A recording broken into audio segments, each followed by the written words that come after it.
दोस्तों Microsoft Excel में आप कैलकुलेशंस तो किए ही होंगे।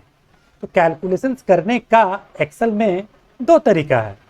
एक तो आप फॉर्मूला का यूज़ करते हैं और दूसरा जो है वो है फंक्शंस का यूज़ करते हैं। तो फॉर्मूला क्या है और फंक्शंस क्या है, इन दोनों के बीच का डिफरेंट हम लोग आज समझेंगे। और आज का वीडियो बनाने का मेरा मुख्य उद्देश्य तो ये है कि माइक्रोसॉफ्ट एक्सेल में आपको एकदम बेसिक कैलकुलेशन यानी फार्मूला का यूज़ कैसे किया जाता है। अगर आप एक्सेल में बहुत अधिक नहीं जानते हैं तो भी अगर आप इन सारे कैलकुलेशंस को अगर आप सीख लेते हैं तो यकीन मानिए कि आप एक्सेल में मोटा मोटी वर्क कर सकते हैं। और लोग इतना ही चाहता है कि हम किसी भी तरह से एक्सेल में वर्क कर सकें। तो एक्सेल में आपको अगर वर्क सीखना है यानी वर्क करना है और भी कैलकुलेशंस के साथ, तो आज के वीडियो में आप अंत तक बने रहिए, क्योंकि आज का वीडियो बड़ा ही इंटरेस्टेड होने वाला है।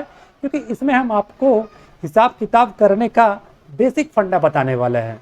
तो चलिए लेट ना करते हुए वीडियो को करते हैं अब हम शुरू।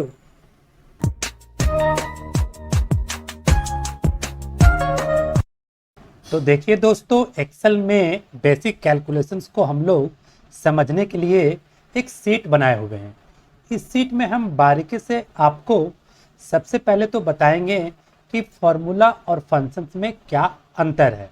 उसके बाद फिर हम आपको एक एक करके जोड़, घटाव, गुना, भाग, प्रतिशत निकालना और सरल करो निकालना, ये सारा कुछ हम आपको एक काम के माध्यम से यानी कि वर्क के माध्यम से हम आपको बताएंगे, ताकि आप इसको सीख करके आप छोटा मोटा वर्क एक्सेल पे कर सके।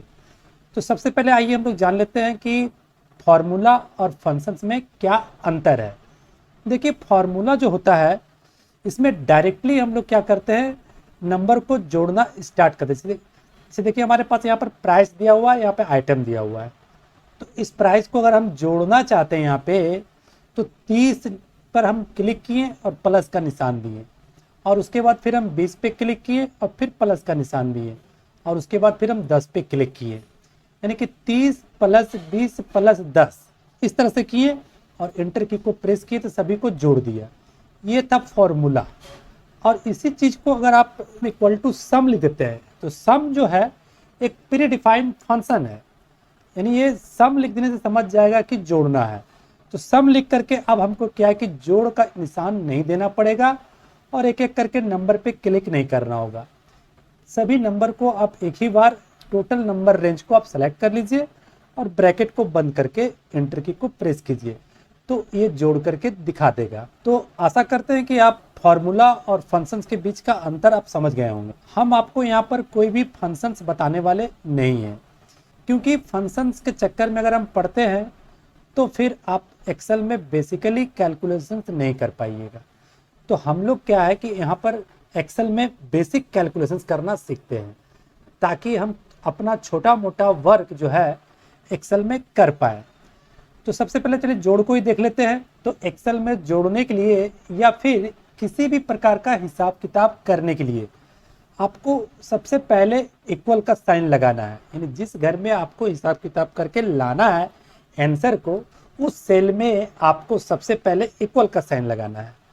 उसके बाद आप ब्रैकेट भी लगा सकते हैं अगर आपका कैलकुलेशंस दो तरह का अगर है तो हमारे पास कैलकुलेशन सिर्फ यहाँ जोड़ने वाला ही है, तो ब्रैकेट लगाने की आवश्यकता नहीं है। तो सिंगल टाइप का कैलकुलेशन हमारा है, तो एक एक करके देखिए हम नंबर पे आप क्लिक कर रहे हैं। तो इक्वल का साइन लगा करके आप नंबर पे क्लिक कीजिए और प्लस का निशान लगाइए, फिर दूसरा नंबर पे क्लिक कीजिए, फिर प्लस का निशान लगाइए, फिर तीसरा नंबर पे क्लिक कीजिए और एंटर की को दबा दीजिए। तो ये आपका जोड़ने वाला काम हो गया। चलिए अब हम लोग सीखते हैं घटाना। तो जोड़ने की तरह ही घटाने वाला भी काम हम लोग कर सकते हैं एक्सेल में। देखिए हम यहाँ 5000 का कुछ सामान खरीदे थे, जिसमें से 1465 रुपया का हमारा बिक्री हो गया। तो बैलेंस हमारा कितना बचा, तो इक्वल का साइन लगाइए और इस नंबर पे क्लिक कीजिए और माइनस का सिंबल लगा दीजिए, और उसके बाद जितना भी आपका बिक्री हुआ है उस पर आप क्लिक कीजिए उस वैल्यू पे और एंटर की को प्रेस कीजिए। तो आपका बैलेंस जो है देखिए 3535 रुपया है। तो इस प्रकार से हम लोग घटाव कर सकते हैं माइक्रोसॉफ्ट एक्सेल वर्कशीट में। घटाव के बाद अब चलिए हम लोग बढ़ते हैं गुना की ओर। देख लेते हैं गुना कैसे होता है। तो गुना के लिए देखिए हम एक छोटा सा यहाँ पर एक डेटा टेबल बनाए हुए हैं। इसमें 3 गो सामान का नाम लिखे हैं और तीनों का क्वांटिटी लिखे हैं कि हमने 10 पीस, 15 पीस और 12 पीस इन तीनों वस्तु को खरीदा और इसका दाम जो था एक पीस का 175 रुपया है और इसका दाम एक पीस का 65 रुपया है और इसका दाम एक पीस का 89 रुपया है। तो अब हम यहाँ पर टोटल निकालना चाहते हैं कि 10 पीस का प्राइस क्या होगा। तो इसके लिए आप गुना कीजिए, तो इक्वल का साइन लगाइए और चूँकि आपको क्वांटिटी के साथ रेट को गुना करना है तो क्वांटिटी हमारा 10 पीस है तो 10 पीस पे हमने क्लिक कर दिया। और कंप्यूटर में गुना करने के लिए स्टार का सिंबल लगाया जाता है, तो स्टार का सिंबल लगा दीजिए और उसके बाद रेट पर क्लिक कीजिए। तो रेट हमारा 175 रुपया है और एंटर की को प्रेस कर दीजिए। देखिए आपका 10 पीस का दाम यहाँ पे निकाल दिया। तो इस तरह से आप एक्सेल वर्कशीट पे गुना कर सकते हैं। अब देखिए एक गुना करके हम यहाँ निकाल लिए, अब हमको पारी पारी से सभी को गुना नहीं करना पड़ेगा। अब आपको करना क्या है, ये कॉर्नर पे आप बस यहाँ पे डबल क्लिक कर दीजिए तो आपका देखिए तीनों का गुना करके निकाल दिया। तो ये गुना करने का तरीका था एक्सेल में। देखिए आपको सिंपल कैलकुलेशंस करना सिखा रहे हैं एक्सेल में। तो इन सारे बेसिक कैलकुलेशंस को अगर आप एक्सेल में जानते हैं तो आप एक्सेल में मोटा मोटी वर्क कर लीजिएगा। हाँ, आप एक स्मार्ट यूज़र तो नहीं बन सकते एक्सेल का, लेकिन हाँ आप मोटा मोटी वर्क कर पाइएगा क्योंकि हम आप देखिए आपको एग्जाम्पल के साथ बता रहे हैं। यहाँ सभी जगह एग्जाम्पल लिया हुआ है। यहाँ पर देखिए आइटम का नाम था, प्राइस था, सभी को जोड़े। यहाँ पर देखिए हम इतना रुपया का सामान खरीदे थे, इतना बेचे तो बैलेंस क्या बचा। यहाँ पर देखिए सामान का क्वांटिटी कितना है, रेट क्या है, आप उसको गुना करके निकालें। तो इस तरह का एग्जाम्पल के साथ हम आपको बता रहे हैं। अब तीसरे प्रकार का जो कैलकुलेशन हमारा एक्सेल में है वो है भागा। भागा देना यानी कि डिवाइड करना। तो भागा कैसे देते हैं, देखिए हमारे पास 570 चॉकलेट है और कुल बच्चे हमारे पास 124 है। तो एक बच्चा को कितना चॉकलेट मिलेगा, एक बच्चा को भाई कितना चॉकलेट मिलेगा तो ये निकालना है। तो इक्वल का साइन लगाइए और उसके बाद चॉकलेट का जो संख्या है, देखिए चॉकलेट की संख्या हमारे पास 570 है तो इस पर हम क्लिक कर देंगे और इसको डिवाइड कर देंगे। तो डिवाइड करने के लिए आपको बैकस्लैश कहते हैं, देखिए इस निशान को आपको बैकस्लैश का सिंबल लगाना है। ये आपको क्वेश्चन मार्क वाला की में मिल जाएगा। तो बैकस्लैश को लगाने के बाद अब आपका बच्चा का संख्या कितना है, 124 है। तो 570 को 124 से हम डिवाइड कर देंगे। तो डिवाइड कर देंगे तो हमारा एक बच्चे को 4.6 चॉकलेट मिलेगा। तो इस प्रकार से हम लोग चॉकलेट का संख्या निकाल लिए कि एक बच्चे को कितना चॉकलेट मिलेगा। तो डिवाइड का यूज़ करके आप ऐसा कर सकते हैं, भागा का यूज़ करके। अब चलिए हम लोग सीखते हैं प्रतिशत निकालना। तो माइक्रोसॉफ्ट एक्सेल में देखिए प्रतिशत कैसे निकालिएगा, इसका भी हम छोटा सा देखिए एक उदाहरण लिए हुए हैं। देखिए एक वस्तु का दाम था 5000 जिसमें 17.5% हमको छूट दिया गया। तो कुल छूट का राशि कितना था, यानी कितना हमको छूट दिया गया। तो इक्वल का साइन लगाइए और आपका प्राइस जो है 5000, तो 5000 पे आप क्लिक कर दीजिए और गुना का चिन्ह लगाइए। गुना का चिन्ह के लिए आप स्टार का यूज़ कीजिए क्योंकि इसका 5000 का 17.5% निकालना है। तो का मतलब गुना होता है। तो 5000 का 17.5% पे आप क्लिक कर दीजिए और इंटर की को प्रेस कीजिए। तो 875 रुपया आपका होगा। तो 875 रुपया आपको डिस्काउंट दिया गया। इस प्रकार से हम लोग डिस्काउंट निकाल सकते हैं माइक्रोसॉफ्ट एक्सेल शीट में। चलिए इसके आगे हम लोग सीखते हैं सरल करो। देखिए सरल करो में क्या होता है, अभी तक जितने भी हम आपको कैलकुलेशंस बताएं सभी कैलकुलेशंस पार्टिकुलर अलग अलग था, यानी जोड़ने के लिए अलग था, घटाव के लिए अलग, गुना के लिए अलग, भाग के लिए अलग, प्रतिशत के लिए अलग। अब लेकिन जब आप सरल करो का यूज़ कीजिएगा तो इसमें क्या है कि आपको ब्रैकेट का यूज़ करना पड़ेगा, छोटी ब्रैकेट का। तो सरल करो के लिए देखिए हम एक छोटा सा टेबल यहाँ बनाए हुए हैं। देखिए हमारे पास सेम टेबल है, हमारे पास 3 आइटम है ABC, सभी का क्वांटिटी यहाँ पे लिखा हुआ 10 पीस, 15 पीस और 12 पीस, सभी का रेट लिखा हुआ है। और सभी वस्तु में 5% का छूट है और 12% GST जोड़ा गया। तो हमारा टोटल यानी टोटल प्राइस क्या होगा, इसको निकालने के लिए आप इक्वल का साइन लगाइए और ब्रैकेट को ओपन कीजिए, स्मॉल ब्रैकेट को, ठीक है।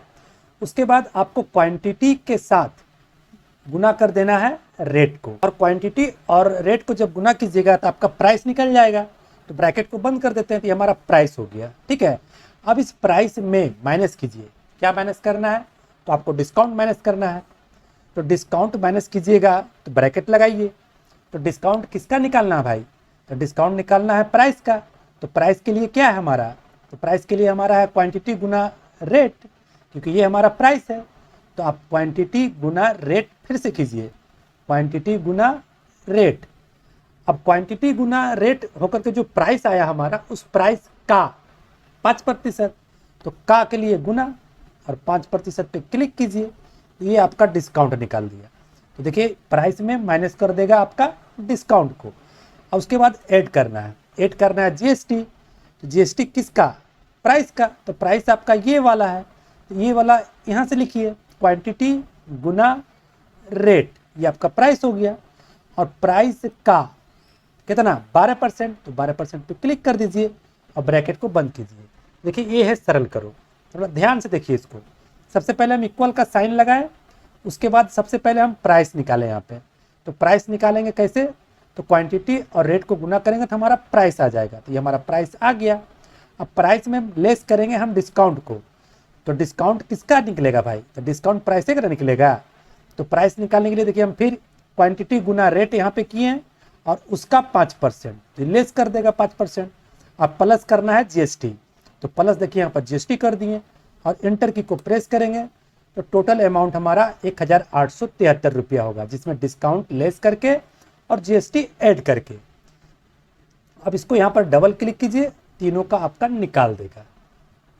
तो इस प्रकार से हम लोग माइक्रोसॉफ्ट एक्सेल वर्कशीट में बेसिक कैलकुलेशंस कर सकते हैं, यानी जोड़ घटाव गुना भाग प्रतिशत सरल करो। तो आज के वीडियो में हम लोगों ने माइक्रोसॉफ्ट एक्सेल में बेसिक कैलकुलेशंस करना सीखा। अगर वीडियो आपको अच्छा लगा हो तो वीडियो को लाइक कर दीजिए और चैनल को कर लीजिए सब्सक्राइब, ताकि आपको इसी प्रकार का वीडियो हमेशा देखने को मिलता रहे। तो चलिए नेक्स्ट वीडियो में फिर नेक्स्ट टॉपिक के साथ मिलते हैं, तब तक के लिए धन्यवाद।